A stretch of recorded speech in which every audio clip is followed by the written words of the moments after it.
Okay, so can we talk about Life is Strange for a minute? Because boy has everything escalated since I last made a video about it. What's up guys, it's Daz here, but you don't really care. As with the way episode 4 ended, there are quite a few ways the story can conclude everything in episode 5. So today let's go over some possibilities of what will happen.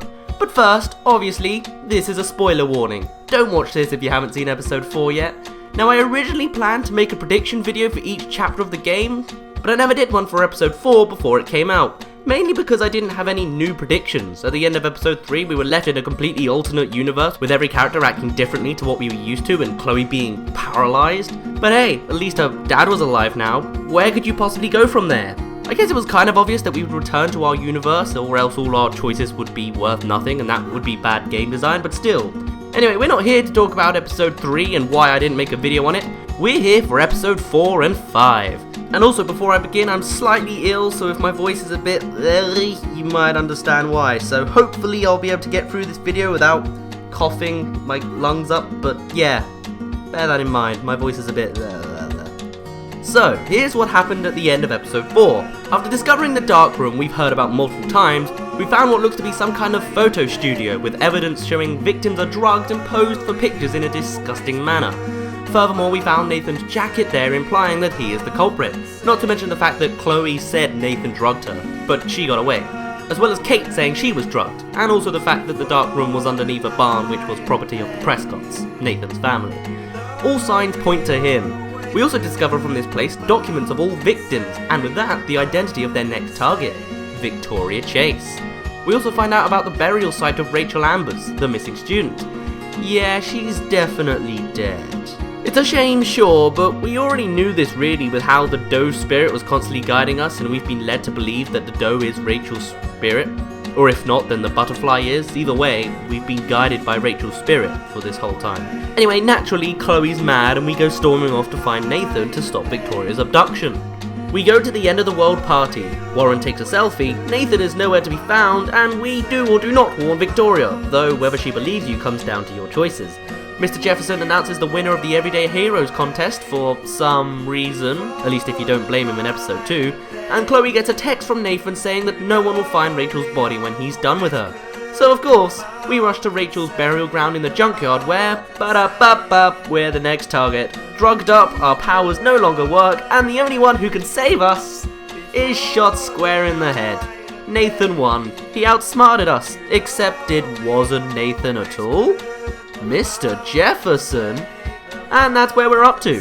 Chloe is dead, Max is drugged, and Jefferson has brought us to the dark room for some pictures. In the best case scenario, where do we go from here? How can we be saved, and by who? Well, hopefully with the way this game has been laid out, our choices will influence who comes to save us, instead of having one constant hero who will lead us all to one same ending, but who knows. Anyway, let's brush through some characters to see if/how they can potentially save us. Warren. By this point, he is attending the end of the world party and is pretty drunk. He is definitely in love with Max, but he may not necessarily be in the best state of mind to first of all find, and then actually come around to overpower Jefferson and save Max. But he did bait Nathan pretty well, regardless of if you stopped him early or not. Kate is also an unlikely candidate. After all, she is potentially dead. In my playthrough, she is very much alive and willing to help, though would the hospital really let her out? And even if she did manage to sneak out, she has far less knowledge compared to us. As far as she knows, Nathan is still the main culprit, though I guess we are literally the only person to know that this is not the case, other than Nathan and Jefferson themselves. On top of that, is Kate really the kind of person with the bravery to find and rescue Max? I don't know. Frank is also an option. After all, in my playthrough, I kept him alive. Of course, maybe you killed him, and his dog Pompidou. How could you do that? Frank, if kept alive, seems quite motivated to help you if it means reuniting with Rachel, so there is always the chance that he will come to your aid. How exactly he finds out all of this, I have no idea. Victoria is also a contender for hero since you may have warned her and she may have believed you.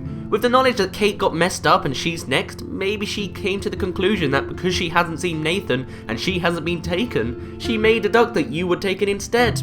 Alternatively, maybe she went searching for Jefferson and realizes her horrifying misunderstanding of his character. But what about David? Sure, he is an abusive stepfather, he suffers from PTSD and in general is quite an antagonistic character, but he is trying to protect both you and Chloe, although he takes an odd approach to it.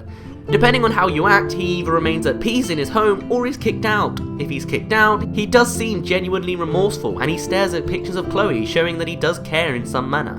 Now, while I usually stop at that point, since I've given David a motive to potentially help Max, there's more to it with him. David has within his reach the knowledge to make a full connection of what is pretty much going on. When we left Chloe's house, we had fully investigated and worked out Nathan's whereabouts during the party where Kate was drugged. Evidence of this investigation could be seen on the board in Chloe's room, which has all kinds of evidence and papers sprawled across it. If David stays in the house, no doubt he'll come across it, or even if he's kicked out, there is always a chance that Joyce will find it, and with that, call David over due to her concern of Max and Chloe getting into some kind of deep trouble for looking into this. With that, perhaps David himself will try to find the barn that we discovered with the darkroom in it. Makes sense to me, at least. Now, while I personally think this is the largest possibility, there are some other things I'd like to bring up. First of all, there's a lot of stuff about Samuel and squirrels going around. First of all, in regards to spirit animals, Samuel's spirit animal is the squirrel, which can be found in almost every scene. The squirrels are spectating all the events occurring, and with that, Samuel himself is also spectating things.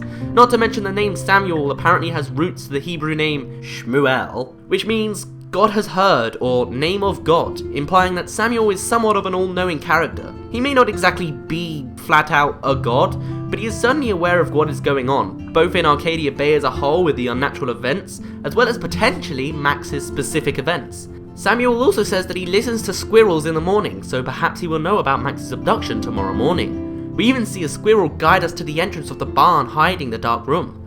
The chances of Principal Wells helping us is quite low, though it does seem as though he knows somewhat about what is going on as we see him arguing with Jefferson in multiple scenarios, but perhaps he doesn't have the power to do anything about it.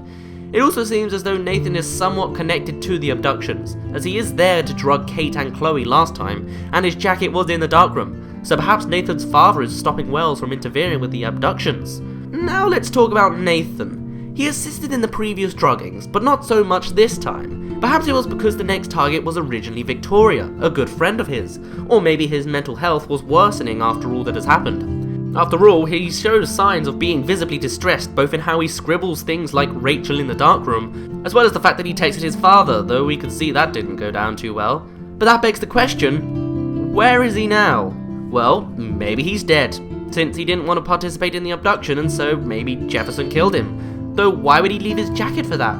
Or Nathan could become our hero. After all, he must be aware that Jefferson is part of the whole thing, since Nathan has been forced to assist him up to this point. I don't know exactly how Nathan would save Max, but that is still an option. Now, unless Rachel isn't the dead body we found, then that pretty much leaves everyone else out of the question. I guess there is always the chance that it's Nathan dead in the ground, since we can't see blue clothing, which Nathan wears under his jacket. Or maybe it's even Megan Weaver. We were introduced to her existence in the alternate universe, and now we see her name on one of the binders in the darkroom. Maybe the reason we don't hear about her missing in our universe is because this Chloe doesn't know her, and it is actually the alternate universe Chloe that became friends with her, and then lost her after Chloe was drugged. Right, that's almost everything I wanted to go on about, and man, I've done quite a bit of talking. But I still have a couple of points to make. Have you ever thought about how Max could save herself? One possibility is, if she regains her rewind powers at some point, she could always continuously rewind time over one moment again and again until the drug wears off, whilst no real time actually progresses until she's able to stand up against Jefferson. But then again, that's not very likely. So how about we say that she is saved by somebody else? What happens next? How can Max save herself then? Well, maybe the first person on our list could actually be help after all. Warren. At the start of the End of the World party, Warren insists on taking a selfie with us. And we recently discovered that Max has the power to travel through photographs and possess herself in the time that the photo was taken. This means that she'll be able to travel back to before Chloe is killed and change the course of events again before they happen. From there, who knows? I'm just here to talk about what happens immediately next. If I continued any further, I'm sure I would sound very boring, repetitive, and stupid, because it would get more and more vague and more likely that I'm wrong somewhere. So I'm going to end this discussion video here. My name's been Daz. You didn't really care. Hopefully episode 5 wrapped things up nicely, and do you have any ideas? I'd like to hear them. For now, I'll see you in a bit.